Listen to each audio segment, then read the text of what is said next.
Et yo les escrocs, je vous retrouve aujourd'hui du coup pour la fameuse vidéo du super vilain en S4. Dans cette vidéo du coup j'aborderai plusieurs points. Le premier qu'on abordera du coup c'est ce que ça rapporte en termes d'XP, en termes de Kama. Après le second point du coup ça sera comment concrétiser ce donjon, comment vous allez pouvoir du coup grâce à cette vidéo là arriver à faire la même chose que moi, c'est-à-dire plumer le super vilain en 30 secondes et ce en S4. Et le dernier point sera les stuffs, la partie la plus essentielle selon moi parce que sans ces stuffs là en fait vous ferez vraiment pas du tout la même chose que moi. Alors du coup concrètement qu'est-ce que ça rapporte? Deux points essentiels qui vont être les Kama et l'XP. On va commencer du coup par l'XP. Sachez qu'on a réussi en live du coup à monter des cras de level 6 à 230 en 8 heures. Bien évidemment c'est du x6.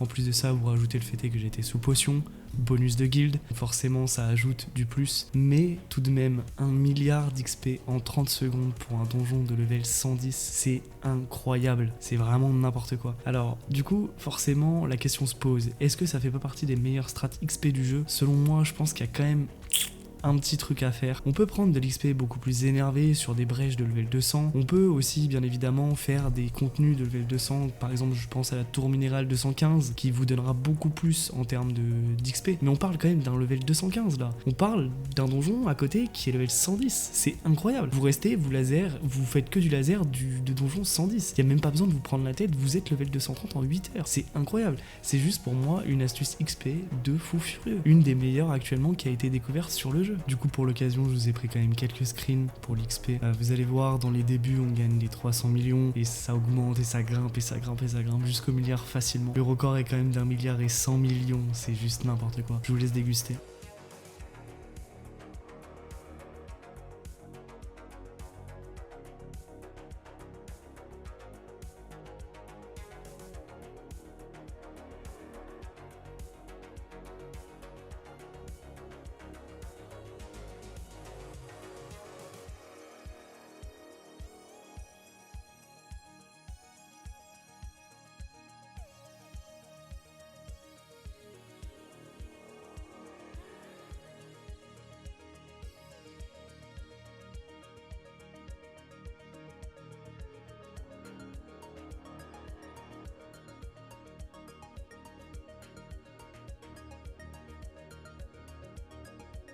Maintenant que je vous ai parlé d'XP, je vais vous parler de Kama, mon sujet préféré forcément. Alors qu'est-ce que ça rapporte le super vilain? On va du coup parler de 3 objets que vous dropperez dans qui selon moi vous récupéreront des thunes astronomiques. Votre problème après ce donjon, ça sera de savoir comment vous allez faire pour écouler autant de thunes. Alors la première chose c'est la lardante, l'armure du coup du lard de ville. C'est la cuirasse la plus pétée et la plus opti de cette tranche. Donc dans tous les cas de figure, si vous jouez un DPT distance modulé level 110, vous aurez la lardante. Donc du coup forcément c'est un truc qui se vendra tout le temps. Alors après le deuxième item c'est les éclats. Les éclats c'est vraiment à ne pas négliger. Vous allez gagner des fois des 45 éclats sur un personnage ou même sur vos 3 personnages, c'est indécent. Ça vous permet en fait de cumuler des éclats et des éclats et des éclats et d'avoir justement un plus en termes de Kama à la fin de votre run. Sachez qu'il y aura des objets aussi qui sont dorés, qui ne valent rien. On parle d'objets dorés, donc à briser en termes d'éclats, c'est un taux qui est exceptionnel, vraiment. Et après, la troisième chose, ça sera la pierre d'entourage. La pierre d'entourage du coup c'est quand même 8 millions hein. Et encore quand il n'y en a pas beaucoup en vente vous pouvez atteindre les 9 millions 5. C'est vraiment indécent. Vous en aurez pas tout le temps bien évidemment, ça c'est full RNG les gars. Vous allez pas vous dire genre oh c'est bon je fais la même strat que l'escroc, il en a eu 5 en tout depuis qu'il fait le super vilain, forcément je vais en dropper à l'appel. Non, ça c'est bullshit. Faut savoir un truc, c'est que c'est comme quand j'ai fait les 1000 donjons gelés, j'ai réussi à dropper que 3 de Gelano. Le taux de drop d'une pierre les gars c'est vraiment infime. Sachez que vous en dropperez dans tous les cas, mais ne comptez pas là-dessus. Et bien évidemment comme XP je vous mets quelques screens aussi de mes ventes de super vilains, histoire que vous sachiez que c'est des denrées qui partent, ça c'est des Kama. Bref, donc du coup maintenant que vous avez du coup vu ce que vous pouvez récupérer grâce au super vilain, je vais pouvoir vous montrer la méthodologie à utiliser pour laser ce super vilain en l'espace de 30 secondes et ce en S4. Ce qu'il faut comprendre sur le super vilain, il y a 2 points essentiels. Le premier, c'est le lard de ville, le principal problème. Le lard de ville, en fait, a une particularité, c'est que quand vous tuez un membre de son équipe, il se TP à votre contact. Donc du coup, en fait, ça c'est un truc qu'on veut absolument éviter, ça perd un temps monstrueux et ça perd des dégâts aussi. L'idée, c'est de pouvoir en fait tuer le lard de ville en priorité. Même si dans la timeline, c'est pas lui qui joue en premier, vous en foutez. Le but étant de toujours la même chose, c'est éviter qu'il se TP à votre corps à corps. Le deuxième Kra pourra très bien finir le combat, il y aura aucun souci. Après, la deuxième particularité de ce donjon, c'est le Merca. Le Mercator, lui, en fait, a une particularité, c'est qu'à la fin, si c'est le dernier mob en vie, il one-shot toute votre équipe. Le but étant toujours le même. Vous commencez par le lard de ville, et le deuxième pick à tuer absolument en priorité, c'est le Mercator. Ou tout le monde en même temps, mais ne laissez jamais le Mercator en dernier.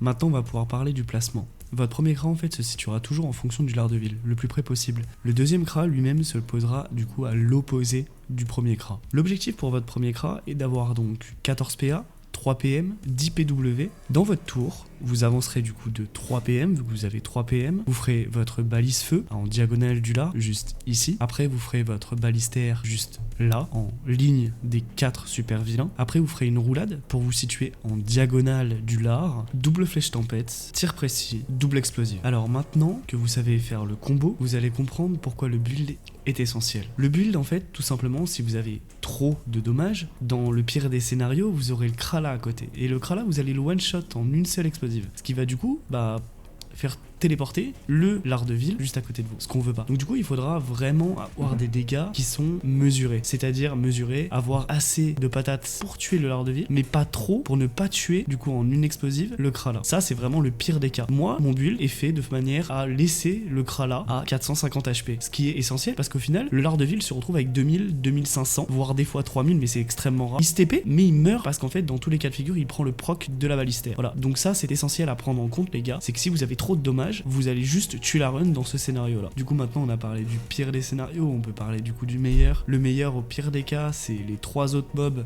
juste à son contact. Donc là vous allez soit laser au final le lard plus l'autre mob à côté et sans qu'il y ait même la TP, l'animation de la téléportation je veux dire du lard sur vous et mourir après. Il n'y aura pas du tout ça, ils vont tous les deux mourir instantanément. Ce qui va se passer c'est qu'après c'est au tour de votre deuxième Kra. Le deuxième Kra en fait son tour est assez simple, il suffira de casser la balise terre avec une tempête, de mettre 2 balises, donc la balise terre ainsi que la balise air au milieu des 2 mobs restants, de faire un tir précis, double explosive et le combat est fini. Et au pire des cas, je joue par exemple pour ma part retour PA avec mon deuxième Kra, ce qui me permet du coup, s'il reste un troisième mob, donc par exemple le Merca quand il ne meurt pas, vous récupérez quand même des PA, et ce qui vous permettra de mettre des sorts à 2 PA, de pouvoir justement finir dans tous les cas de figure. Maintenant que vous savez farmer le super vilain, on va pouvoir parler du build, la partie essentielle de la vidéo. Donc sachez un truc, c'est que dans tous les cas, je vous mettrai le deck à utiliser en description. Vous aurez même pas besoin de vous prendre la tête, vous faites un copier-coller, c'est terminé. Les sorts vous les aurez, les passifs vous les aurez. Maintenant ce qui est essentiel à faire de votre côté, c'est le build. Je vais vous énumérer du coup une par une toutes les sublis que j'utilise, les sublis aussi épiques et reliques, ainsi que le stuff et pourquoi j'ai choisi de jouer de cette manière. Les sublis que j'ai utilisés du coup sur ce deck sont force légère 3 x 2, ce qui vous donnera 18% de DI si vous n'avez pas d'armure, donc ce qui arrivera forcément vu que vous n'avez pas d'armure. Influence vitale 3 x 2, donc qui donnera des critiques si vous avez 90% HP+. Après vous partez sur une stupéfaction 3 qui donnera du coup des critiques en T1 ainsi que de la maîtrise critique. Après vous utiliserez du coup une puissance brute 3, donc qui vous donnera des pourcents de DI, donc c'est très énervé, jusqu'à 30% de DI max par PW utilisé. Donc en fait vous allez gagner, genre vous utilisez,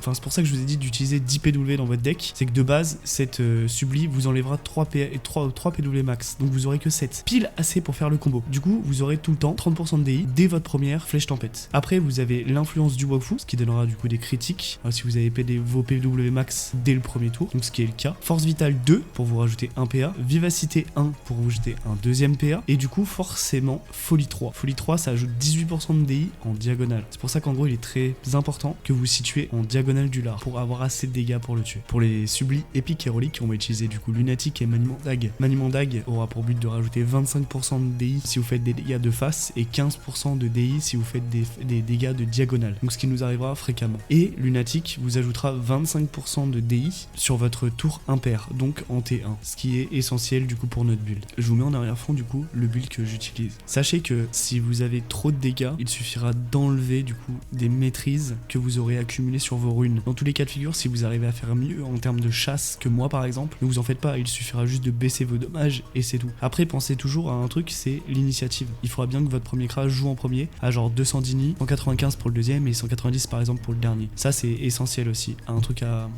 prendre en compte quand même. Alors du coup je joue une géloture pour la ceinture, l'emblème de Rictus pour le PW en fait tout simplement en termes d'emblème, la seconde jumelle qui est très importante en cac, le daim pour l'anneau, le premier, Dragolier pour l'amulette. Après moi je joue un crocodile mais vous pouvez très bien jouer un bébé panda aussi, tant que vous avez les 3 de CC et la maîtrise critique. Après le deuxième anneau c'est la Lone Macbog, l'épée du coup j'ai utilisé le coupe-coupe du corbeau noir, les bottes Mastar, combinaison lardante bien évidemment, le casque du corbeau blanc, la cape de visibilité et les Memento Mori tout simplement. Je pense qu'il est essentiel aussi de vous dire le coût du build. Vous en aurez à peu près pour 150 millions des 2 cras. C'est une somme assez colossale, je l'admets. Mais très honnêtement, si ça vous permet de pouvoir switch de compte, d'avoir un deuxième potentiel up level 230, c'est trop bien. Surtout que au final, j'ai mis approximativement une semaine à récupérer tout l'argent que j'avais mise dans ce projet-là. Donc franchement, je vous le conseille. C'est pas une perte de temps ni une perte d'argent dans tous les cas de figure. Voilà les petits potes. J'espère en tout cas que ça vous aura plu, que vous avez passé un agréable moment en ma compagnie. C'était la première fois que je faisais ça avec une caméra. C'est assez,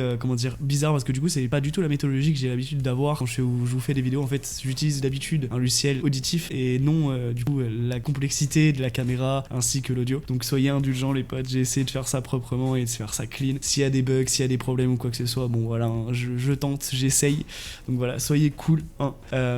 N'hésitez pas à lâcher un petit commentaire, ça me fera toujours plaisir de savoir ce que vous en pensez. Un petit like, ça me soutient toujours. Et un grand plaisir de vous accueillir sur ma chaîne Twitch si jamais le cœur vous en dit. Voilà les petits potes, c'était l'escroc. Je vous souhaite une agréable journée, nuit, soirée, comme d'habitude. Prenez soin de vous, de Kama. Tchuss.